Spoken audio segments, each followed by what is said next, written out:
सबसे पहले आप सभी को नमस्कार मेरे प्रिय दोस्तों और मेरे प्रिय छात्रों। पहला वीडियो आप लोगों को कैसा लगा? आज मैं अपना सेकंड वीडियो शूट कर रहा हूँ आप लोगों के साथ। टॉपिक को स्टार्ट करने से पहले आइए हम थोड़ा सा आपको अपनी कोचिंग का जहाँ मैं पढ़ाता हूँ उसका कुछ मैं दृश्य आप लोगों को दिखाऊं। क्या आप लोग तैयार हैं? तैयार हैं तो आ जाइए, उसके बाद अपने वीडियो को मैं स्टार्ट करूंगा। कम देखिए फ्रेंड, कुछ दृश्य है कुछ।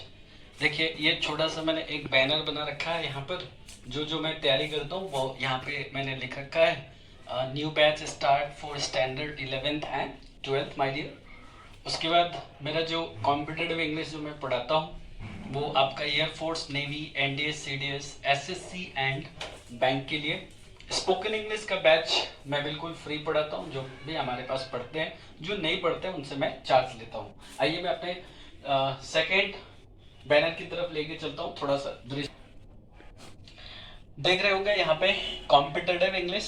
यहाँ पे ये देखिए, सबसे बड़ी बात, नो डेमो क्लास। मैं डेमो क्लास पे विश्वास नहीं करता हूँ। मैं खुद पे विश्वास करता हूँ और मैं अपने मेहनत पे और अपने स्टूडेंट पे विश्वास करता हूँ, इसलिए मैं डेमो क्लास पे कभी विश्वास नहीं करता। इसके बाद हमारा फीस देखिए, ऑफलाइन मेरा 3000 मेरा फीस है। टेस्ट फी हमारा 1000 है। स्टडी मटेरियल 250 का है। सारा टॉपिक आपके सामने यहाँ पर है। जो जो मैं आपको पढ़ाता हूँ, यहाँ पर ग्रामर सेक्शन है, वॉकेब सेक्शन है और आपका प्रैक्टिस सेट है। इसके बाद देखिए एक मैंने यहाँ साइड में लगा रखा है। आइए देख, इसमें भी कुछ फोटो हैं, ये आप देख रहे हैं आप। तो ये सारा है। मैं यहाँ पे जो बच्चों का ड्रीम होता है उसको फुलफिल करने के लिए। इसके बाद मैंने थोड़ा सा मोटिवेशनल थॉट एक दो डाल रखा है। आइए मैं उसको भी आपको थोड़ा सा दिखा दूं। लिखा है, अगर तुम सूरज की तरह चमकना चाहते हो तो पहले सूरज की तरह जलना सीखो। एपीजे अब्दुल कलाम साहब हैं यहाँ पर। तो ये था हमारा कुछ कोचिंग का दृश्य। अब मैं आप लोगों को अपने जो वीडियो है, जो सेकेंड टॉपिक है भारत इज माई होम, उसको मैं आगे पढ़ाना स्टार्ट कर रहा हूँ। पहला वीडियो में मैंने आपको इंट्रोडक्शन बताया था पॉइंट वाइज। अब मैं उस पॉइंट को कैसे लिखते हैं, आइए हम उस चीज को देखते हैं बहुत प्यार से। क्या आप लोग तैयार हैं? एक बार यस बोल दीजिए। यस। चलिए, टॉपिक है हमारा,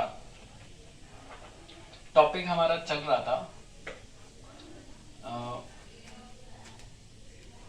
भारत इज माई होम।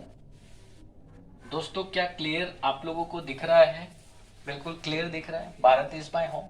अब हम जितना मैंने फर्स्ट वीडियो में जितना मैंने आपको बताया था कि कैसे पॉइंट वाइज उसको कैसे हम लिखते हैं, वो चीज हमें देखना है।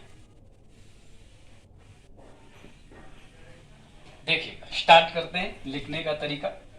सबसे पहले हम देखेंगे, लिखेंगे आप किसी भी टॉपिक में जब आप लिखें, चाहे वो इंडियन सिविलाइजेशन एंड कल्चर हो, चाहे वो कोई भी हो, माई ड्रीम हो, या पिंच ऑफ स्नफ हो, या भारत इज माई होम हो, बस एक सीक्वेंस को मेंटेन करते हुए आप लोग को आगे बढ़ना है। आइए दोस्त देखते हैं।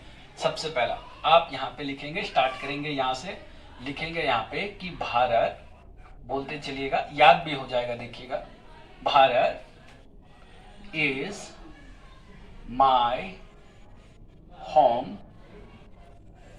ठीक है, भारत इज माई होम, इसको इन्वर्टेड कोमा के अंदर आपको रख देना है। ये इन्वर्टेड कोमा के अंदर हो गया। इसके बाद आपको यहां पे लिखना है हैज बीन रिटन। किसके द्वारा लिखा गया था बताइए? हैज बीन रिटन बाई, क्या नाम था उनका? डॉक्टर जाकिर हुसैन। स्पेलिंग याद रखिएगा, डॉक्टर जाकिर हुसैन। ये आपका पहला पॉइंट, एक नंबर आपको मिल गया। अब डॉक्टर जाकिर हुसैन का जन्म कब हुआ, कैसे लिखेंगे? डॉक्टर जाकिर हुसैन के लिए हम यहाँ पे क्या लिखेंगे? ही। पास्ट में था तो इसलिए हम क्या लिखेंगे? वॉज। इसके बाद जन्म लेने को हम क्या बोलते हैं? बॉर्न। He was born. अब देखिए, अगर क्वेश्चन में केवल ईयर दिया है यानी साल, तो आप इन लगाएंगे यहाँ। ही वॉज बॉर्न इन, कहां पे, कब हुआ था जन्म? 1897 में। ठीक है, कहां हुआ था भाई? इन हैदराबाद। कहा? हैदराबाद में। Full stop.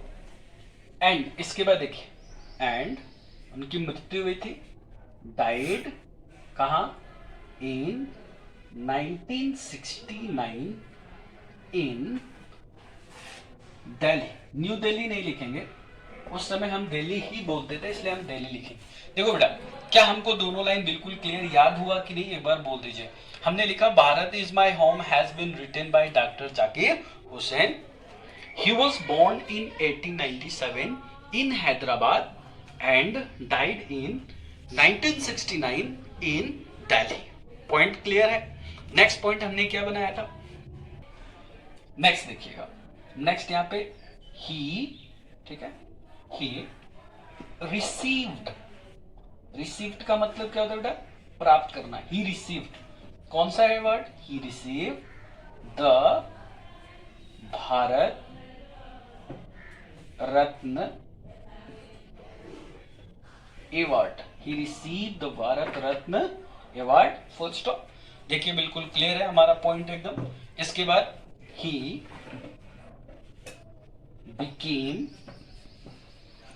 became the third president। He became the third president of क्या, इंडिया। भारत के वो कितने नंबर के प्रेसिडेंट, तीसरे। तो बाबू एक क्वेश्चन और आ सकता है कि पहला प्रेसिडेंट कौन था, डॉक्टर कौन थे बताइए, डॉक्टर राजेंद्र प्रसाद। दूसरा कौन था, डॉक्टर एस राधाकृष्णन। तीसरा कौन थे, डॉक्टर जाकिर हुसैन। और आपसे ये भी पूछ सकता है कि प्रेजेंट में कौन था, तो आप लोग इसको याद कर लीजिएगा। अब यहां तक पॉइंट बिल्कुल हमारा क्लियर चल रहा है। अब इसके बाद देखिए नेक्स्ट, इसके बाद हम लोग लिखेंगे ही ऑल्सो सर्व्ड, यानी काम किया।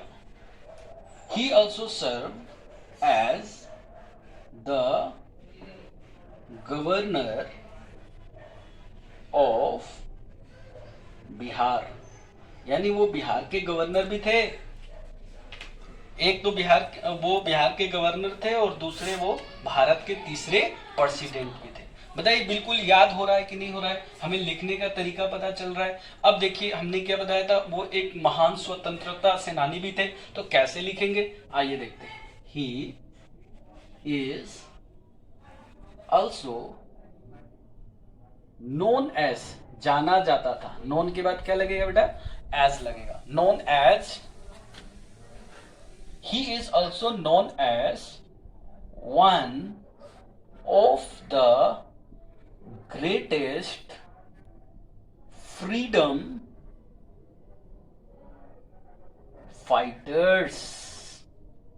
वो एक महान स्वतंत्रता सेनानी भी थे।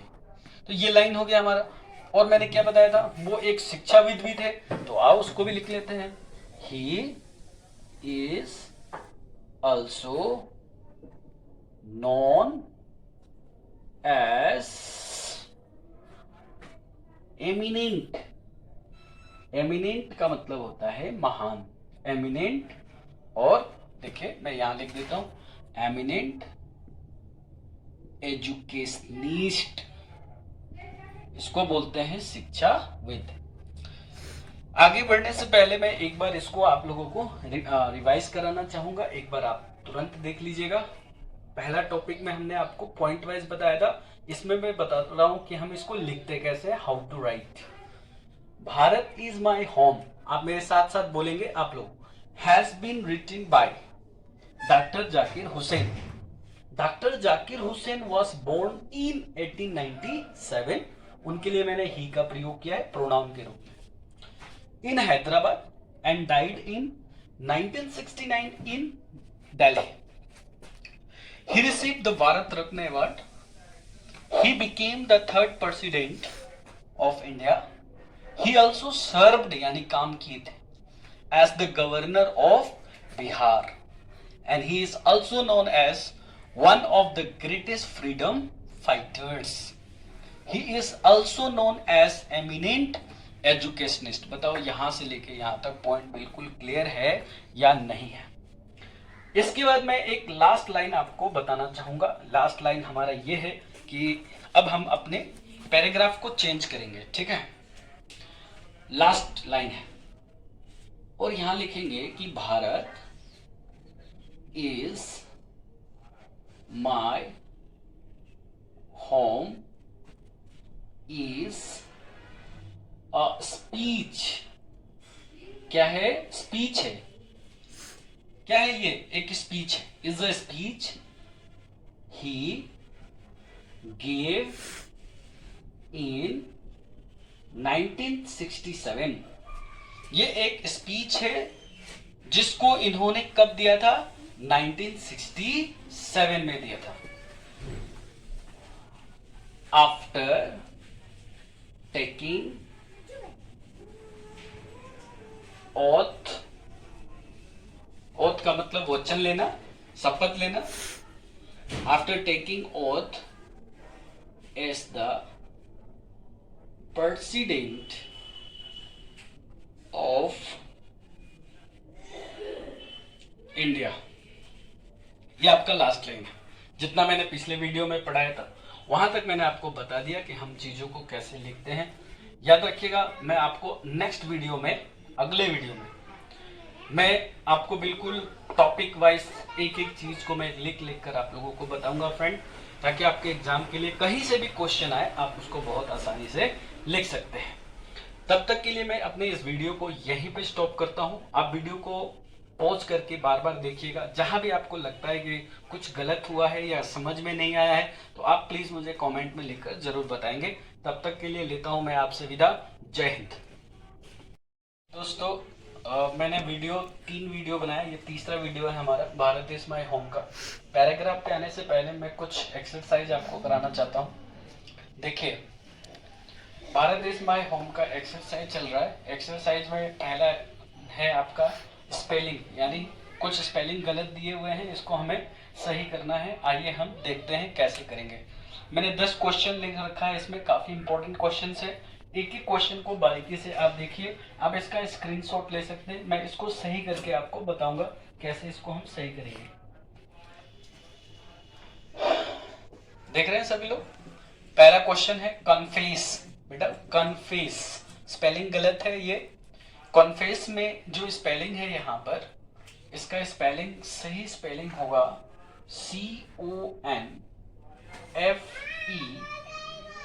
CONFESS, confess. यानी यहाँ जो सिंगल एस है इसमें क्या लगेगा? डबल एस लगेगा।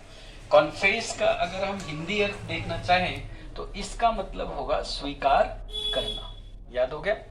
सेकेंड क्वेश्चन है ओवरवेल्म्ड। ओवरवेल्म्ड का मतलब होता है गदगद हो जाना, खुश हो जाना। तो ये गलत है यहाँ पे। इसका सही स्पेलिंग आप देखिए, ये होगा OVERWHELMED, ओवरवेल्म्ड। इस ओवरवेल्म्ड का मतलब मैंने यहाँ लिखा है अभिभूत होना, खुश होना, एक तरह से गदगद हो जाना, प्रसन्न हो जाना। आगे है इरूडिशन। देखो बाबू, इरूडिशन में गलती क्या है? डबल आर है, ये डबल आर नहीं लगेगा। इसका स्पेलिंग होगा ये वाला, सिंगल आर लगेगा। इस इरूडिशन का मतलब क्या होगा? विद्वान। इरूडाइट का मतलब होता है विद्वान और विद्वता का मतलब होता है इरूडिशन। प्रेफुल का मतलब होता है प्रार्थना करना और प्रेयरफुल का मतलब होता है धार्मिक। डबल एल नहीं लगेगा। ये स्पेलिंग यहाँ पे गलत लिख रखा है। इसका सही स्पेलिंग होगा प्रीफुल। प्रीफुल सही स्पेलिंग होगा। मतलब क्या होगा? प्रार्थना। प्रीजम्पशन में यहाँ गलती केवल जे है, जे नहीं होगा, एस होगा। प्रीजम्पशन का मतलब होता है अनुमान लगाना। PRESUMPTION, प्रीजम्पशन। प्रीजम्पशन का मतलब क्या हो जाएगा? अनुमान लगाना। याद रखिएगा। यहां पर है इनएस्केबली का मतलब होता है अनिवार्य, यानी आवश्यकता। अनिवार्य का यहाँ जो स्पेलिंग गलत है वो साधारण सा गलत है, ESCABLY। इनएस्केबली होगा। क्या होगा? इनएस्केबली। इस बात को आप याद रखेंगे। डिसवेडेड, डिसवेडेड का मतलब होता है मना करना। डबल एस लगेगा, DISSUADED। डिसवेडेड का मतलब होता है मना करना, यहाँ पे मैंने लिख रखा है। ऑक्यूपेशन का मतलब होता है कार्य या काम। डबल सी होगा, OCCUPATION, ऑक्यूपेशन। इसका मतलब होगा कार्य। बिलीफ का मतलब होता है विश्वास, बिलीफ नाउन है, और बिलीव मतलब होता है विश्वास करना, जो कि आपका वर्ब है। देखो यहाँ बिलीव BELIEF होगा, एल के बाद वो IE होगा, एल के बाद IE, बिलीफ। ठीक है, इसको आपको याद रखना है। इमोरलिटी का मतलब होता है यहाँ पर, इमोरलिटी मतलब अनैतिकता, मोरलिटी का मतलब नैतिकता। ठीक है, तो यहाँ पे डबल एम होगा, यहाँ पे IMMORALITY, इमोरलिटी। इसको आप लोगों को याद रखना है फ्रेंड। ये आपका स्पेलिंग टेस्ट था, और इसमें कुछ काफ़ी इंपॉर्टेंट्स मैं आपको एक कंसेप्ट बताऊंगा, लेकिन उसके लिए आपको अगले वीडियो का इंतजार करना होगा। फिलहाल इसको आप अपने नोटबुक में नोट डाउन कर लीजिए, याद कर लीजिए। एक क्वेश्चंस मैं बताता हूं जो कि एग्जाम में पूछा गया था। क्वेश्चन है, कमिटी का स्पेलिंग